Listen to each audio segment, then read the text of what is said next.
Layer skin hair and laser clinic లో latest టెక్నాలజీతో laser hair removal, anti ageing and hair fall issues కి advance treatments అన్ని ఇక cost గురించి వరి అవ్వాల్సిన అవసరం లేకుండా అందిస్తున్నారు. ఇంకా మీ కాన్ఫిడెన్స్ ని తిరిగి తెచ్చుకోండి. Get your free consultation now. Telugu వారి నంబర్ 1 చాయిస్ తెలుగు మ్యాట్రిమోనీ. నమస్తే. ఆంధ్రప్రదేశ్లో ఎప్పటికప్పుడు చాలా హాట్ టాపిక్స్ ఉంటాయి. ప్రస్తుతం ఉన్న హాట్ టాపిక్స్ ఏంటి అంటే, ఒకటి రాజ్యసభ ఎంపీ అయినటువంటి వైవి సుబ్బారెడ్డి ఏదైతే ఈ కల్తీ పాలకు సంబంధించిన దాంట్లో దోషులను ఎవరైనా సరే కఠినంగా శిక్షించాల్సిందే అంటున్నారు. తప్పులేదు, మంచి మాటే. దాంతోపాటు మరొక కీలకమైన అంశం ఏదైతే నియోజకవర్గాల పునర్విభజనలో భాగంగా ఆంధ్రప్రదేశ్లో మొత్తం 263 అసెంబ్లీ స్థానాలకు పెరగబోతున్నాయి. ఈ నేపథ్యంలోనే ఇవి మొదలుపెట్టేశారు వైసీపీ వాళ్ళు. సింహం సింగిల్గా పోటీ చేసే దమ్ముందా అని చెప్పేసి. ఇక మూడవది అత్యంత ప్రాధాన్యత సంతరించుకున్నది అమరావతి రాజధానిలోని వరుసపెట్టి అగ్ని ప్రమాదాలు. మరి వీటన్నిటికీ సంబంధించి మనతో చర్చించడానికి ప్రముఖ రాజకీయ విశ్లేషకులు రాజేష్ అప్సర్ గారు. రాజేష్ గారు నమస్తే అండి. నమస్కారం సార్. ముందుగా ఈ కల్తీ పాలు ఒక విధంగా చెప్పాలంటే చాలా దురదృష్టకరం, బాధాకరమైన విషయం. కానీ దాని చుట్టూ రాజకీయం చేయడం అనేది మాత్రం క్షమించరాని నేరం. సరే, వైవి సుబ్బారెడ్డి గారు చేసిన వ్యాఖ్యల్ని మనం ఎలా పరిశీలించాలంటారు? మరి అంత ఇదిగా కల్తీ పాలు చేసిన వాళ్ళని ఎవరైనా సరే కఠినంగా శిక్షించాలన్నప్పుడు ఇదే ఫార్ములా అన్ని చోట్ల కూడా అప్లై అవుతుందా కాదంటారా? ఇప్పుడు వాస్తవంగా సార్, ఒక బాధ్యత గల రాజ్యసభ సభ్యుడిగా, రాష్ట్రం నుంచి ప్రాతినిధ్యం వహిస్తున్న ఒక సీనియర్ నాయకుడిగా రాష్ట్రంలో జరిగిన ఒక దుర్ఘటన గురించి ప్రస్తావించడాన్ని తప్పుపట్టనవసరం అవసరం. అవును. ఎందుకంటే ఒక వ్యాపారి కక్కుర్తి కారణంగా 16 విలువైన ప్రాణాలు కోల్పోయి కళ్ళ ముందు కనిపిస్తూ ఉన్నప్పుడు, అవును, అటువంటి సంఘటనల పట్ల ప్రభుత్వాలు అప్రమత్తంగా ఉండాలి. ఆయన పంజాబ్లో జరిగిన ఒక ఇన్సిడెంట్, ముంబైలో జరిగిన ఒక ఇన్సిడెంట్ని కూడా మెన్షన్ చేస్తూ గతంలో ఈ విధమైన కల్తీకి పాల్పడుతున్న వాళ్ళని పలానా ముంబైలో కూడా ఛేదించారు, పలానా పంజాబ్లో కూడా పట్టుకున్నారు. ఇవాళ ఆంధ్రప్రదేశ్ రాష్ట్రంలో 16 విలువైన ప్రాణాలు పోయిన నేపథ్యంలో ఇటువంటి సంఘటనకు పాల్పడే వాళ్ళకి ఉరిశిక్ష విధించాలి అని చెప్పని ఆయన అవును చట్టాన్ని సవరించి ఉరిశిక్ష విధించాలి అని చెప్పని డిమాండ్ చేశారు. అవును. అయితే ఇక్కడ గమనించుకోవాల్సింది ఏంటంటే, ప్రభుత్వాలు స్పందిస్తున్న తీరు కూడా. ఇప్పుడు ప్రస్తుతం చంద్రబాబు నాయుడు గారి నేతృత్వంలోనే ఎన్డీఏ కూటమి ప్రభుత్వం ఈ సంఘటన జరగగానే ప్రభుత్వం వేగంగా స్పందించింది, అధికార యంత్రాంగాన్ని అలర్ట్ చేసింది. రైట్. అధికార యంత్రాంగం కూడా వేగంగా స్పందించి ఎవరెవరైతే బాధితులు ఉన్నారో వాళ్ళందరినీ ఐడెంటిఫై చేసి వాళ్ళందరికీ హాస్పిటల్స్లో వైద్య సహాయం అందించారు. ఎవరైతే బాధ్యుడు ఉన్నాడో, అసలు ఎక్కడ ఈ పాల సరఫరా జరిగింది, ఎవరి ద్వారా ఈ పాల సరఫరా జరిగింది, ఈ పాల సరఫరా వెనకున్న వ్యక్తి ఎవరు, అసలు ఈ పాలు కల్తీ ఎలా జరిగింది అన్న అంశాన్ని శాస్త్రీయంగా పరిశోధించి ఆ పాలు నిల్వ చేస్తున్న ఫ్రీజర్లో కూలింగ్ కారకంగా వినియోగించే ఇథనైల్ గ్లైకాల్, ఆ కూలెంట్ లీక్ అయి పాలలో కలిసి పాలు రుచి మారిన అంశం అతని దృష్టికి వచ్చినా కూడా అతను నిర్లక్ష్యంగా ప్రవర్తించి అదే కూలెంట్ కల్తీ పాలని సరఫరా చేసిన నేపథ్యంలో ఆ పాలని వినియోగించిన వినియోగదారులు పసిపిల్లల నుంచి వృద్ధుల దాకా ఉన్నారు. ఇవాళ ఈ చిన్నపిల్లలు, వృద్ధులు మెయిన్గా విక్టిమ్ అయ్యారు.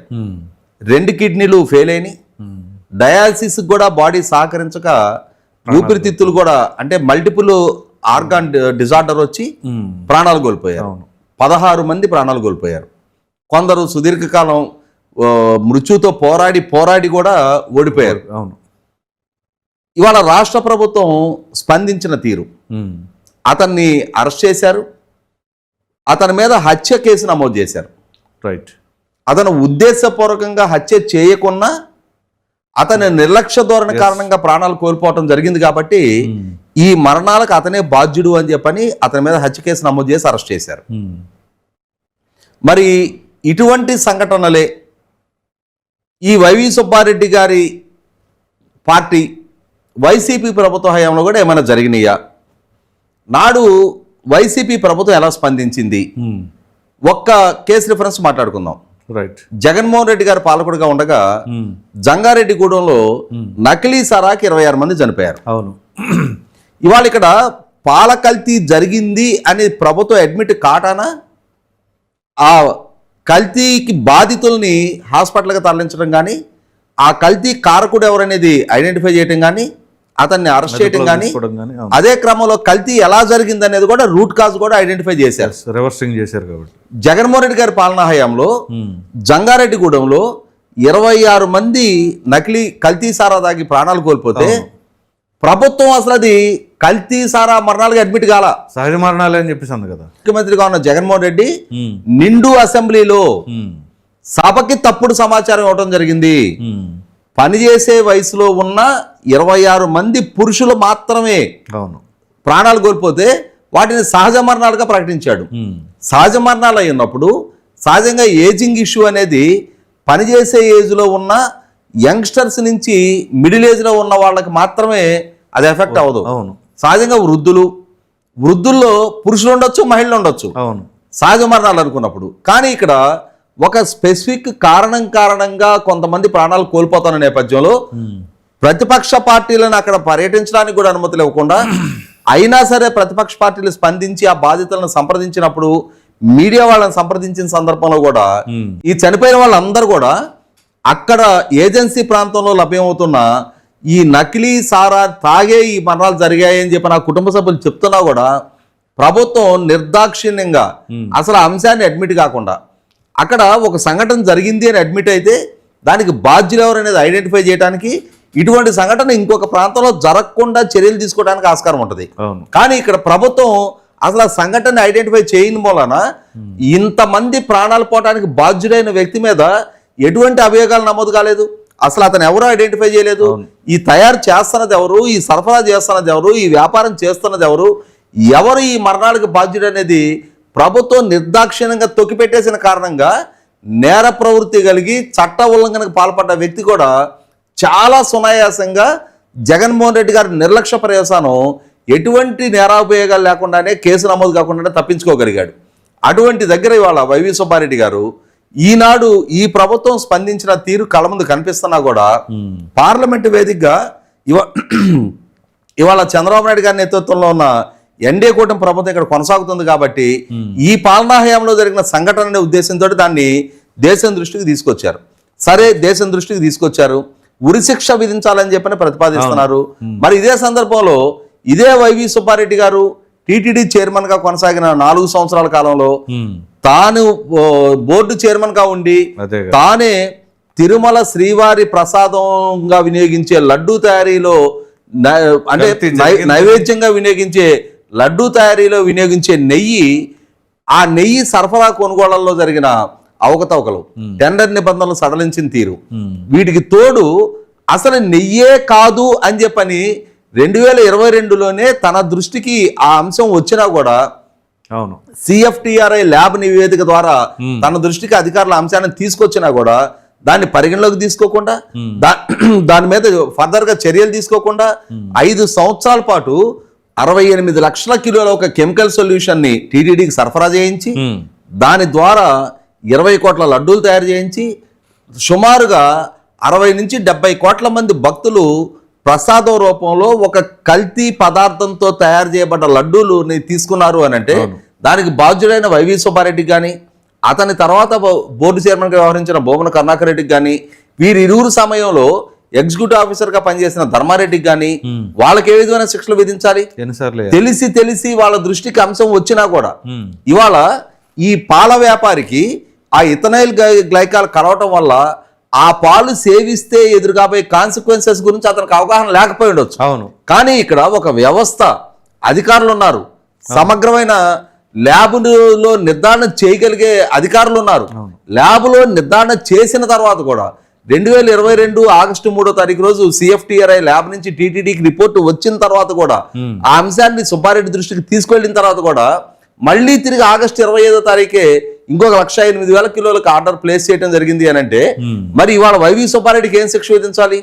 అంటే ఇవాళ పాల వ్యాపారికి మాత్రమే శిక్షలు విధించాలా? మరి కల్తీ సారా మరణాలు జరిగాయి అని చెప్పని ప్రభుత్వం దృష్టికి వచ్చినా అక్కడ 26 విలువైన ప్రాణాలు పోయాయి అని చెప్పని ప్రభుత్వం దృష్టికి వచ్చిన 26 బాధిత కుటుంబాలు కడ ముందు కనిపిస్తున్న అటువంటి సంఘటన పట్ల స్పందించని నిర్లక్ష్య ధోరణి ప్రదర్శించిన, సభకి తప్పుడు సమాచారం ఇచ్చిన జగన్మోహన్ రెడ్డికి ఏ శిక్ష విధించాలి?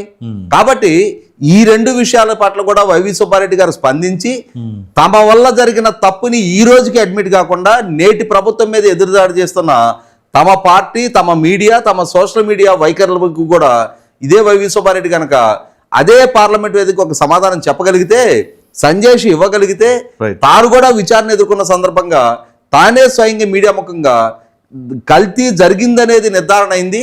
కాకుంటే చంద్రబాబు నాయుడు గారు ఆరోపించినట్టుగా జంతు అవశేషాలు కాదు, వెజిటబుల్ ఆయిల్స్ ఉన్నాయి అని చెప్పారు. అతనే స్వయంగా అడ్మిట్ అయిన నేపథ్యంలో అంటే వెజిటబుల్ ఆయిల్ అనేది కల్తీ కాదా? నెయ్యి రూపంలో వెజిటబుల్ ఆయిల్ మిశ్రమాన్నే సరఫరా చేశారని చెప్పిన వైవి సుబ్బారెడ్డి చెప్తున్న నేపథ్యంలో దాంట్లో కెమికల్స్ కూడా కలిపి ఒక కెమికల్ సొల్యూషన్ ని 1 లీటర్ పాలను కానీ 1 గ్రాము నెయ్యి కానీ వినియోగించుకున్నానే 68 లక్షల కిలోల నెయ్యి లాంటి పదార్థం సరఫరా చేశారనేది నిర్ధారణ అయినప్పుడు మరి ఈ రోజు దీనికేం సమాధానం చెప్తాడు ఇదే వైవి సుబ్బారెడ్డి? ఖచ్చితంగా ఇవాళ రాష్ట్ర ప్రభుత్వాన్ని ఏదో విమర్శిస్తున్నాము అని చెప్పని రాష్ట్ర ప్రభుత్వం ఇంకా ఒక వేలెత్తి చూపే క్రమంలో అక్కడ రాష్ట్ర ప్రభుత్వం స్పందించిన తీరు కళ్ళ ముందు కనిపిస్తూ ఉంది. ఇదే సందర్భంలో 4 వేళ్లు తమ వైపు చూపబడుతున్న సందర్భాల్లో ఆ 4 వేళ్లు చూపబడే ప్రతి సందర్భంలో కూడా తమ నిర్లక్ష్య ధోరణి కూడా కళ్ళ ముందు కనిపిస్తున్న పూర్వరంగంలో ఇదే వైవి సుబ్బారెడ్డికి ఎటువంటి శిక్ష విధించాలని వాళ్ళ అతని నిన్నటి పార్లమెంటు చర్చ చూసిన తర్వాత, ప్రస్తావన చూసిన తర్వాత మీడియా ముఖంగా అందరూ కూడా ఇదే అంశాన్ని చర్చిస్తూ ఉన్నారు. రైట్. ఇక దాని తర్వాత చాలా కీలకమైన అంశం ముందుగా ఈ అమరావతి రాజధానిలోని ఈ పైపులు అంటే అగ్ని ప్రమాదాలు వరుసపెట్టి మొన్ననే 11వ తేదీ జరిగింది, మరలా 23వ తేదీ జరిగింది. ఏంటి 11, 23 చూస్తుంటే 11 అనేదేమో ఇప్పుడు వైసీపీ సంఖ్య, 23 అనేదేమో అప్పుడు టీడీపీ సంఖ్య. ఇది కోయిన్సిడెన్స్ అంటారా ఏంటంటారు? అసలు ఈ వరుస అగ్ని ప్రమాదాలకి ఏదైనా కుట్ర కోణం ఉందా? ఇప్పుడు వాస్తవంగా ఏ సంఘటన జరిగినా సరే ఒక నేరం జరిగినప్పుడు ప్రాథమిక సాక్ష్యాధారాలు పరిశీలించిన తర్వాత సంఘటన జరిగిన ప్రాంతంలో లభ్యమయ్యే సాక్ష్యాధారాలు అక్కడ సీన్ ఆఫ్ అకరెన్స్ అంటారు. ఆ సంఘటన జరిగిన ప్రాంతంలో దొరికే సాక్ష్యాధారాలను బట్టి సర్కమ్స్టాన్షియల్ ఎవిడెన్సెస్ అంటారు. వాటిని పోలీస్ డిపార్ట్మెంట్ సేకరిస్తుంది. ఇప్పుడు రాష్ట్రంలో జరిగిన కొన్ని సంఘటనలు ఆ సీక్వెన్స్ ఒకసారి మనం గుర్తు చేసుకుంటే ఏ సంఘటన జరిగిన సందర్భంలో అయినా సరే వైసీపీ ప్రతిపక్షంలో ఉంటుంది. తగలబెట్టినప్పుడు మీకు కొన్ని చెప్తా నేను. 2014-19 మధ్య చంద్రబాబు నాయుడు గారి ప్రభుత్వ హయాంలో ఇప్పుడు కార్యకలాపాలు నిర్వహిస్తున్న సచివాలయ నిర్మాణం జరిగింది. అందులోనే అసెంబ్లీ, కౌన్సిల్ భవనాలు కూడా అందులోనే నిర్మాణం జరిగినాయి. అసెంబ్లీలో వైసీపీ శాసనసభ పక్షానికి కేటాయించిన రూమ్ లో వర్షం వస్తే లీకేజీలు వస్తున్నాయి అని చెప్పని నానాయాగి చేశారు. అవును, చాలా నాణ్యతా లోపంతో ఈ భవనాల నిర్మాణం జరిగింది. చాలా అవినీతికి పాల్పడ్డాడు చంద్రబాబు నాయుడు ఈ భవనాల నిర్మాణం వల్ల. కాబట్టి ఇవాళ అంటే ఒక్క వైసీపీ శాసనసభ పక్ష కార్యాలయంలోనే వర్షాలు కురిసినాయి, అందులోనే లీకేజీలు ఉన్నాయి. మరి 2019 తర్వాత 5 సంవత్సరాల పాటు జగన్మోహన్ రెడ్డి గారి ప్రభుత్వ హయాంలో కూడా ఉందిగా. మరి అదే అసెంబ్లీ, మరి అవే వర్షాలు, కానీ వాళ్ళ ప్రభుత్వ హయాంలో ఒక్కరోజు కూడా లీకేజ్ జరగలేదు. అంటే తాము ప్రతిపక్షంలో ఉన్నప్పుడు తమ శాసనసభ పక్ష కార్యాలయంలో మాత్రమే ఆ లీకేజీలు జరిగాయి అని అంటే ఆనాడే ప్రభుత్వం కొందరిని సస్పెక్ట్ చేసి అరెస్టులు చేయడం కూడా జరిగింది. వీళ్ళే ఆ పైపులు కోసి లీకేజీకి పాల్పడ్డారు అని చెప్పని. ఈరోజు మళ్ళీ ఇవాళ వైసీపీ ప్రతిపక్షంలో ఉంది. ఆ సందర్భంలోనే అప్పుడు 2014-19 మధ్యకాలంలోనే ప్రభుత్వం ల్యాండ్ పూలింగ్ కి ప్రయత్నిస్తున్న క్రమంలో కొన్ని అరటి తోటలు తగలబెట్టబడ్డాయి.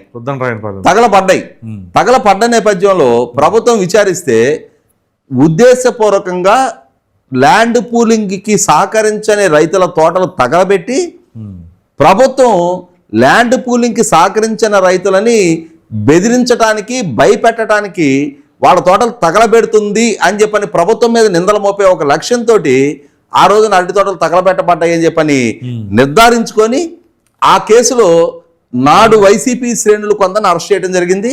అటువంటి అరెస్ట్ కాబడ్డ వ్యక్తికే జగన్మోహన్ రెడ్డి 2019 ఎన్నికల్లో బాపట్ల ఎంపీ సీట్ ఇచ్చి గెలిపించుకోవడం జరిగింది. అంటే ఇది సంఘటన నెంబర్ 2. సంఘటన నెంబర్ 3 2024 ఎన్నికల్లో వైసీపీ ఓడిపోవడం జరిగింది. చంద్రబాబు నాయుడు గారి నాయకత్వంలో ఎన్డీఏ కూటమి ప్రభుత్వం పదవి బాధ్యతలు చేపట్టిన తర్వాత మళ్ళీ అమరావతి పనులను పునర్నిర్మాణం కోసం సాక్షాత్తు ప్రధానమంత్రి నరేంద్ర మోడీ గారిని తీసుకొచ్చారు. ప్రధానమంత్రి నరేంద్ర మోడీ గారు ఇక్కడికి సభకి హాజరయ్యి ఆయన సభ జరుగుతున్న సందర్భంలో అదే అమరావతి ప్రాంతంలో మళ్ళీ పైపులు తగలబట్టడం జరిగింది. అంటే సంఘటన నెంబర్ 3 ఇప్పుడు వైసీపీ ప్రతిపక్షంలో ఉంది. రాజధాని పనుల పునర్నిర్మాణం ఒక వేడుకగా ఒక పండగ వాతావరణంలో తాము సృష్టించిన విధ్వంసం నుంచి బయటపడి ప్రజా తీర్పు తమని మళ్ళీ ప్రతిపక్షానికి పరిమితం చేసిన నేపథ్యంలో తాము ఊహించని విధంగా తమ ప్రత్యర్థులు అధికార బాధ్యతలు చేపట్టి మళ్ళీ వాళ్ళ చేతుల మీదుగా అమరావతి పనులు పునర్నిర్మాణం అవుతున్న క్రమంలో ప్రధానమంత్రి గారు విచ్చేస్తున్న సందర్భంలోనే ఈ సంఘటన చోటు చేసుకుంది. సంఘటన నెంబర్ 3 అది. సంఘటన నెంబర్ 4 మీరు ప్రస్తావించిన మొన్న 11వ తారీఖు రోజు ఎల్ఎన్టీ సంస్థలకు సంబంధించిన పైపులు తాగుదాం వెలగపూడిలో. మరి సంఘటన నెంబర్ 5 నిన్న మేఘా సంస్థకు సంబంధించిన పైపులు తాగుదాం. అంటే ఇవన్నీ చూస్తున్నప్పుడు అసలు అమరావతిలో మాత్రమే ఇవి ఫైర్ యాక్సిడెంట్లుగా ఎందుకు జరుగుతూ ఉన్నాయి? నిన్న ముఖ్యమంత్రి గారితో జరిగిన సమీక్ష సందర్భంగా అధికారులు ముఖ్యమంత్రి గారి దృష్టికి తీసుకొచ్చిన ఇంకొక ఇంట్రెస్టింగ్ ఇష్యూ కూడా ఏంటి అంటే అక్కడ మొన్న వెలగపూడి దగ్గర పైపులు తగలబడ్డప్పుడు అక్కడ ఒక వర్షన్ ప్రచారంలోకి తీసుకొచ్చారు. అక్కడ గడ్డి పెరుగుంది, ఎవరో సిగరెట్ తాగి దాన్ని అలా పడేశారు, ఆ గడ్డి ముట్టుకొని పైపులు తగలబడ్డాయి అని చెప్పని. దానికి నేను అధికారులు చెప్పింది ఏంటి అంటే ఆ పైపులు చాలా క్వాలిటీతో తయారు చేయబడ్డ పైపులు అవి. అక్కడ వినియోగించే పైపులు 120 నుంచి 130 డిగ్రీల సెంటీగ్రేడ్ ఉష్ణోగ్రతలోనే అవి ముట్టుకుంటాయి తప్ప తగలబడతాయి తప్ప మామూలు ఒక అగ్గిపుల్లతోటి వాటిని ముట్టడం సాధ్యం కాదు. కాబట్టి వాటిని ఉద్దేశపూర్వకంగా నేరపూరితంగా ఏ పెట్రోల్ జెల్లో ఎలాగో వాటిని ముట్టించడం జరిగింది అని చెప్పని ముట్టించడానికి ఆస్కారం ఉందని చెప్పని నేను అధికారులు ముఖ్యమంత్రి గారి దృష్టికి తీసుకొచ్చిన నేపథ్యంలో ముఖ్యమంత్రి గారు కూడా 24 గంటల్లో ఫోరెన్సిక్ టెస్ట్ చేసి అసలు ఎలా ఈ ఫైర్ యాక్సిడెంట్ జరిగింది అనేది నిర్ధారణ చేయండి, ఎందుకు ఈ యాక్సిడెంట్లు పదే జరుగుతూ ఉన్నాయి. ఇదే క్రమంలో నిర్మాణ సంస్థలు కూడా వాళ్ళ స్టాక్ యార్డుల్లో వెలగపూడి ఇన్సిడెంట్ జరిగినప్పుడు ఇవాళ మేఘా సంస్థకు సంబంధించిన స్టాక్ పాయింట్లో కూడా వాళ్ళైనా సరే సరైన సర్వేలెన్స్ సెక్యూరిటీ పెట్టుకోవాలి కదా. ఎవరు వస్తున్నారు, ఎవరు వెళ్తున్నారు, ఏదైనా ఈ సంఘటన జరగడానికి ఆస్కారం ఉందా, వీటన్నింటినీ పర్యవేక్షించుకోవాల్సిన బాధ్యత మేఘా సంస్థది కూడా ఉంది. అయితే ఇక్కడ గమనించుకోవాల్సిన ఇంకొక ఇన్సిడెంట్ ఉంది. వెలగపూడి సంఘటన జరిగిన తర్వాత ఈ మేఘా సంఘటనకి మధ్యలో ఆ ప్రాంతంలో వర్షం కూడా కురవటం జరిగింది. వారం 10 రోజులు పడతానే. సో వర్షం కురిసిన నేపథ్యంలో ఎంత ఎండున్న గడ్డైనా సరే ఒకసారి వర్షానికి భూమి తడిబారిన తర్వాత అక్కడ అగ్గిపొల్ల గీస్తే ముట్టుకోవటం జరగదు. కాబట్టి అది ఉద్దేశపూర్వకంగా తగలబెట్టాలి అనే నేర ప్రవృత్తితో పెట్రోల్ పోసి ముట్టిస్తే జరిగిన సంఘటనే తప్ప లేకుంటే అది యాక్సిడెంటల్ గా జరిగిన సంఘటన కాదు. కాబట్టి ఇక్కడ ఒక రాష్ట్ర రాజధాని విషయంలో 5 కోట్ల మంది ప్రజల భవిష్యత్తుతో ముడిపడిన ఇష్యూలో ఈ విధమైన ఒక దాడికి పాల్పడతా ఉన్నారు. రాజధాని నిర్మాణాన్ని కాలయాపన చేయించే లక్ష్యంతో, అక్కడ నిర్మాణ సంస్థల్ని భయపెట్టే లక్ష్యంతో మీరు టెండర్లు తీసుకొని మీరు ఇక్కడ కనుక పనులు చేసిన క్రమంలో మీకు ఈ విధమైన నష్టాన్ని కలిగిస్తాము అనే ఒక గెరిల్లా వార్ టైప్లో ఈ విధమైన అంటే ఈ విధమైన నేరపూరిత చర్యలకు పాల్పడుతున్న వ్యక్తులను ఎవరైనా సరే వాళ్ళ వెనుకున్న రాజకీయ శక్తులు, వాళ్ళని ఆదేశిస్తున్న వాళ్ళు ఎవరు ఈ ఆదేశాన్ని పాటిస్తున్నారు, ఈ చర్యలకు పాల్పడుతున్న వ్యక్తులు ఎవరనేది ఐడెంటిఫై చేసి చట్టం ముందు ప్రజల ముందు వాళ్ళని దోషులుగా నిలబెట్టి తీరాల్సిన బాధ్యత ప్రభుత్వం మీద ఉంది. ఇదే క్రమంలో ఈ సంఘటన జరుగుతున్న సందర్భంలోనైనా సరే నిర్మాణ సంస్థలు కూడా మరింత జాగ్రత్తతో ఉండి తీరాల్సిన అవసరం ఉంది. అదే ఇంకొకటి కూడా ఏంటంటే ఇవాళ ఈ పైపులు తగలబెట్టడం అనేది ఎక్స్పోజ్ అయింది. ఇవాళ ప్రభుత్వం ఎలర్ట్ అవుతా ఉంది, నిర్మాణ సంస్థలు కూడా తగు జాగ్రత్తలు తీసుకుంటాయి. కాబట్టి ఇంకే విధమైన వ్యూహాలు పని ఇంకే రకంగా ఈ రాజధాని పనుల్ని ఆటంకపరిచే ప్రయత్నాలు చేస్తారనేది కూడా ఖచ్చితంగా గమనించుకొని తగు జాగ్రత్తలు తీసుకోవాల్సిన బాధ్యత ఉంది. ప్రభుత్వం కూడా అవసరమైతే ఒక టాస్క్ ఫోర్స్ నియమించి ఎలా అయితే గంజాయిని అరికట్టడం కోసం ఈగల లాంటి వ్యవస్థను తీసుకొచ్చారో, మద్యం కుంభకోణం కోసం సిట్టి నియమించారో, ఇటువంటి నేరపూరిత చర్యలకు పాల్పడుతున్నా, విద్రోహ చర్యలకు పాల్పడుతున్నా, మనం నిన్న విజయవాడలో దేశద్రోహ చర్యలకు పాల్పడుతున్న, ఉగ్రవాద చర్యలకు పాల్పడుతున్న కొందరిని అదుపులోకి తీసుకున్నారు. ఆ చర్యల కన్నా ఇవేం తక్కువ? ఇవాళ 5 కోట్ల మంది ప్రజలు ఎన్నుకున్న ప్రభుత్వం 5 కోట్ల మంది ప్రజల భవిష్యత్తుతో ముడిపడి ఉన్న రాజధాని నిర్మాణాన్ని సంకల్పించుకొని పనులు కొనసాగిస్తుంటే, అటువంటి సంకల్పాన్ని దెబ్బతీసే ఒక లక్ష్యంతో ఒక రాష్ట్రం మీద జరుపుతున్న దాడిది. రాష్ట్రం మీద జరుగుతున్న దాడి అంటే దేశం మీద జరుగుతున్న దాడిగానే దీన్ని పరిగణించాల్సిన అవసరం ఉంటుంది. కాబట్టి ఇటువంటి చర్యలకు పాల్పడే వ్యక్తులు ఎవరినైనా సరే వాళ్ళని దేశద్రోహ చట్టం కింద అరెస్టులు చేయాలి, ఉగ్రవాద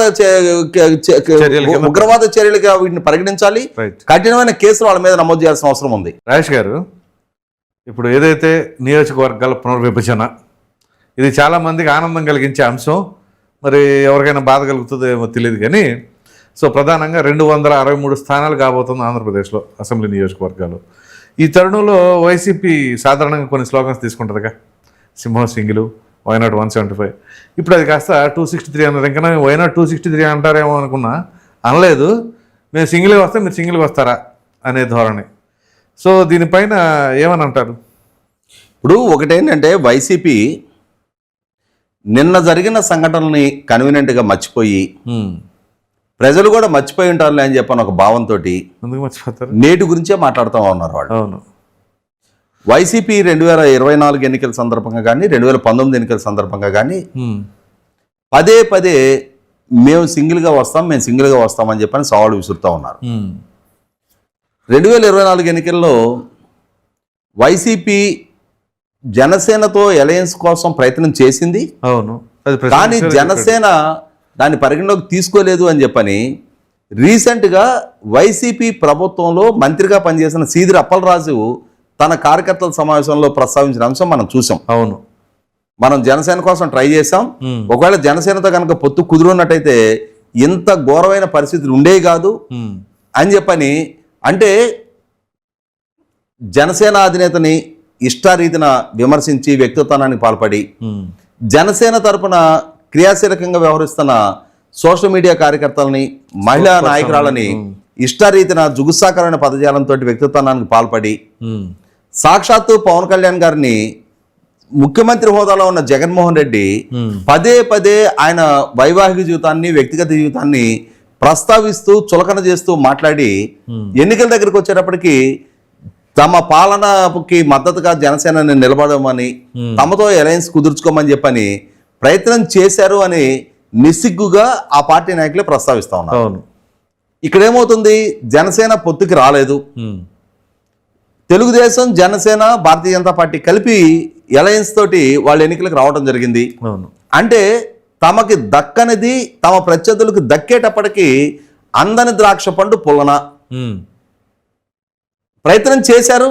భంగపడ్డ నేపథ్యంలో మేము ఒంటరిగా పోటీ చేస్తున్నాము, మేము సింగిల్ సింహం అని చెప్పని ప్రస్తావించుకుంటా ఉన్నారు.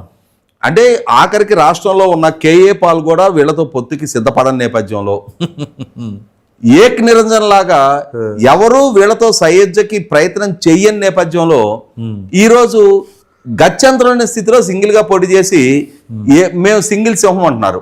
అంటే ఇక్కడ అలయన్స్ తో పోటీ చేయటం నేరం అని కనుక వైసీపీ, జగన్మోహన్ రెడ్డి చెప్పదలుచుకుంటే, మరి 2004 ఎన్నికల్లో నాడు ముఖ్యమంత్రిగా ఉన్న చంద్రబాబు నాయుడు గారిని ఓడించడం కోసం ఒక పక్క టీఆర్ఎస్, రెండో పక్క కమ్యూనిస్టులతో కలిపి 4 పార్టీలు కూటమిగా పోటీ చేసిన వీళ్ళ నాయకత్వంలో ఉన్న కాంగ్రెస్ పార్టీ నాడు ఎన్నికల్లో నెగ్గి ముఖ్యమంత్రిగా పదవి బాధ్యతలు చేపట్టిన వీళ్ళ నాయన మరి ఆ రోజు అలయన్స్ లో పోటీ చేయడాన్ని ఏ విధంగా సమర్థించుకుంటారు? ఆ రోజు వాళ్ళ నాయన అలయన్స్ లో పోటీ చేయడాన్ని ఇవాళ ఈ అలయన్స్ ని కించపరుస్తున్న వైసీపీ దాన్ని ఏ విధంగా సమర్థించుకుంటారో చెప్పాలి. అయితే ఇక్కడ గమనించుకోవాల్సింది, నేను ఇందాక చెప్పినట్టుగా నిన్నేం జరిగిందో మర్చిపోయారు అని చెప్పని వైసీపీ శ్రేణులకు కూడా 2014 ఎన్నికల్లో ఇదే వైసీపీ పార్టీ ఖమ్మం జిల్లాలో సిపిఎం పార్టీతో కలిపి ఎన్నికల సయోధ్య కుదుర్చుకొని పొత్తుతో పోటీ చేసిన అంశాన్ని అందుకే గెలిచారు. కన్వీనియంట్ గా కంఫర్ట్ గా మర్చిపోయారు. ఒక ఎంపీ 3 ఖమ్మం జిల్లాలో ఒక ఎంపీ 3 ఎమ్మెల్యే స్థానాలు నెగ్గగలిగారు అని అంటే అక్కడ సిపిఎం పార్టీతో అలయన్స్ లో పోటీ చేయడమే కారణం. అది ఆ జిల్లాకే పరిమితం అయిన అంశం కాబట్టి, ఇవాళ తమ ఆంధ్రప్రదేశ్ రాష్ట్ర రాజకీయాలకు పరిమితం ఉన్నాం కాబట్టి, ఇవాళ ఖమ్మం జిల్లాలో జరిగిన సంఘటన నేడు ఆంధ్రప్రదేశ్ ప్రజలకు పెద్దగా గుర్తుండదనే ఉద్దేశంతో చాలా కంఫర్ట్ గా తాము ఎప్పుడు ఎన్నికల్లో పొత్తులు కుదుర్చుకోలేదన్న అభిప్రాయాన్ని వైసీపీ వ్యక్తం చేస్తా ఉంది. అయితే ఇక్కడ గమనించుకోవాల్సింది ఏంటి అంటే, అసలు అలయన్స్ల గురించి మాట్లాడే నైతికత వైసీపీ పార్టీకి ఉందా? ఇవాళ Telugu Desam, Janasena, Bharatiya Janata party post election, pre election ఇక్కడ సరి చేసుకోండి, ప్రీ ఎలక్షన్ అలయన్స్ పెట్టుకున్నారు, కలిసి పోటీ చేశారు, కలిసి ఒకే మేనిఫెస్టో విడుదల చేశారు. ఇవాళ కేంద్రంలో, రాష్ట్రంలో కలిసి అధికార భాగస్వాములుగా కొనసాగుతా ఉన్నారు. మరి వైసీపీ పార్టీ 2014లో, 2019లో, 2024 ఎన్నికల్లో 3 సందర్భాల్లో భారతీయ జనతా పార్టీకి వ్యతిరేకంగా ఎన్నికల్లో పోటీ చేసింది. కానీ ఆంధ్రప్రదేశ్ రాష్ట్రంలో 2014లో అలాగే 2024లో తెలుగుదేశం, భారతీయ జనతా పార్టీ కలిపిన ప్రభుత్వాలు కొనసాగుతున్న సందర్భాల్లో కూడా మరి కేంద్ర ప్రభుత్వం దగ్గరికి వెళ్ళేటప్పటికి అక్కడ భారతీయ జనతా పార్టీ ప్రతిపాదించే ప్రతి బిల్లుకి, వాళ్ళు నిలబెట్టే ప్రతి అభ్యర్థికి ఎందుకు వైసీపీ పార్టీ మద్దతు ప్రకటిస్తా వస్తుంది? ఆప్షన్ ఏమైనా ఉందంటారా? అంటే ఎందుకు వాళ్ళకి మద్దతుగా నిలుస్తా ఉన్నారు? 2014 ఎన్నికల్లో ఎన్డీఏగా పోటీ చేసిన తెలుగుదేశం, భారతీయ జనతా పార్టీ, వీళ్ళకి బయట నుంచి మద్దతు ప్రకటించి ప్రచారం చేసిన జనసేన, ఎన్నికల ఫలితాలు విడుదలయ్యి కాగానే ఆంధ్రప్రదేశ్ రాష్ట్రంలో ఇంకా ప్రభుత్వం పదవి బాధ్యతలు చేపట్టక ముందే ఇక్కడ కలిసి పోటీ చేసిన టీడీపీ, భారతీయ జనతా పార్టీ ఎంపీల కన్నా ముందు తన ఎంపీలతోటి ఢిల్లీ వెళ్లి నరేంద్ర మోడీ గారిని కలిసి అభినందించి బయటకు వచ్చి అంశాల వారీగా నరేంద్ర మోడీ గారికి మద్దతు ప్రకటిస్తున్నా అని చెప్పని ఎందుకు వైసీపీ అధినేత జగన్మోహన్ రెడ్డి ప్రకటించాడు? నీ రాజకీయ ప్రత్యర్థులు నీ మీద నెగ్గారు, నీకు వ్యతిరేకంగా అక్కడ ప్రభుత్వ ఏర్పాటు జరుగుతూ ఉంది. 2024లో కూడా అదే రిపీట్ అయింది. కానీ 2024 ఎన్నికల తర్వాత కేంద్ర ప్రభుత్వ బిల్లులకు మద్దతు ప్రకటిస్తా ఉన్నావు, 2014 నాడు మద్దతు ప్రకటిస్తా ఉన్నావు, 2019లో అదే భారతీయ జనతా పార్టీకి వ్యతిరేకంగా ఎన్నికల్లో పోటీ చేసి నెగ్గి రాష్ట్రంలో, కేంద్రంలో ఆ పార్టీకి వ్యతిరేకంగా రాజకీయం చేయాల్సిన దగ్గర కేంద్ర ప్రభుత్వం దగ్గరికి వెళ్ళే పార్టీకి వాళ్ళకి సాగిలపడి ఎందుకు వాళ్ళకి మద్దతు ప్రకటిస్తా వచ్చావు? అంటే ఎన్నికలకు ముందే పొత్తు పెట్టుకున్న వాళ్ళది బహిరంగంగా పొత్తు పెట్టుకుంటే ఎన్నికల తర్వాత కేంద్రంలో అధికారంలో ఎవరుంటే వాళ్ళ దగ్గర దాసోహం అనే బానిసత్వం చేస్తూ నువ్వు ఇవాళ ఎన్నికల అలయన్స్ల గురించి నేను సింగిల్ సింహం అని చెప్పని ఈ గాంభీర్యపు ప్రకటనలు ఇస్తా అలయన్స్లు పెట్టుకున్న వాళ్ళని చులకన చేసి మాట్లాడే నైతికత మీకు ఎక్కడుంది? Thank you.